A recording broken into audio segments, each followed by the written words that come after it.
Assalamualaikum warahmatullahi wabarakatuh. Kali ini kita akan langsung ke bab 3 tentang teks eksposisi. Ya, masih mata pelajaran bahasa Indonesia kelas 8. Kompetensi dasar yang harus kita ketahui di sini ada pengetahuan dan keterampilan ya. Untuk poin pengetahuannya yaitu mengidentifikasikan teks eksposisi dan juga mengidentifikasikan struktur, unsur kebahasaan, dan aspek lisan dalam teks eksposisi. Sedangkan untuk keterampilannya itu menyimpulkan isi teks eksposisi dan menyajikan gagasan dan pendapat ke dalam bentuk teks eksposisi. Ini kompetensi dasar yang harus kita capai. Pengertian teks eksposisi, ini masuknya ke identifikasi ya. Teks eksposisi adalah teks atau bacaan yang menyajikan tulisan melalui pendapat dan fakta yang disertai dengan alasan-alasan logis ya. Ini adalah pengertian dari teks eksposisi. Tujuannya ya menjelaskan informasi tertentu supaya dapat menambah ilmu pengetahuan pembaca. Ini adalah tujuan dari teks eksposisi. Ciri-cirinya bisa memuat fakta dan pendapat, bersifat informatif, memuat informasi pengetahuan, netral dan objektif, terdapat penilaian dan ada upaya membujuk, dan terakhir disampaikan dalam bentuk baku. Ini struktur teks eksposisi terdiri dari 3, ada tesis, ada rangkaian argumen, dan ada penegasan ulang. Ya, ini ada jenis-jenis teks eksposisi. Yang pertama, teks eksposisi definisi. Yang kedua, teks eksposisi proses. Yang ketiga, teks eksposisi ilustrasi. Yang keempat, teks eksposisi laporan. Yang kelima, teks eksposisi perbandingan. Yang keenam, teks eksposisi pertentangan. Yang ketujuh, teks eksposisi berita, dan terakhir teks eksposisi analisis. Ya, untuk jenis-jenis teks eksposisi ini pengertiannya sudah ada di bawahnya, tinggal dibaca bersama-sama. Oke, berbeda dengan jenis, di sini ada pola pengembangan ya. Ada pola umum khusus ya.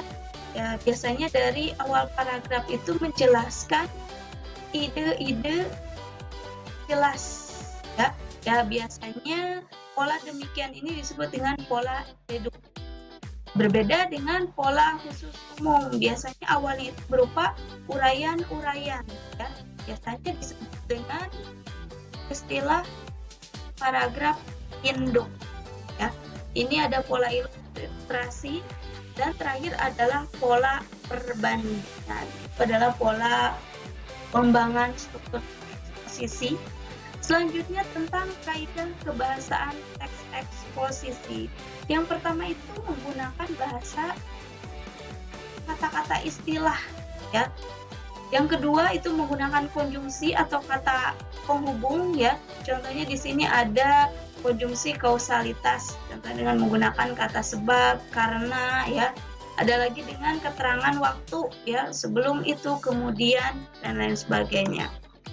Kaidah selanjutnya yaitu menggunakan kata kerja mental ya. Kata kerja mental ini ya, contohnya kata memprihatinkan, diharapkan, memperkirakan, menyimpulkan ya.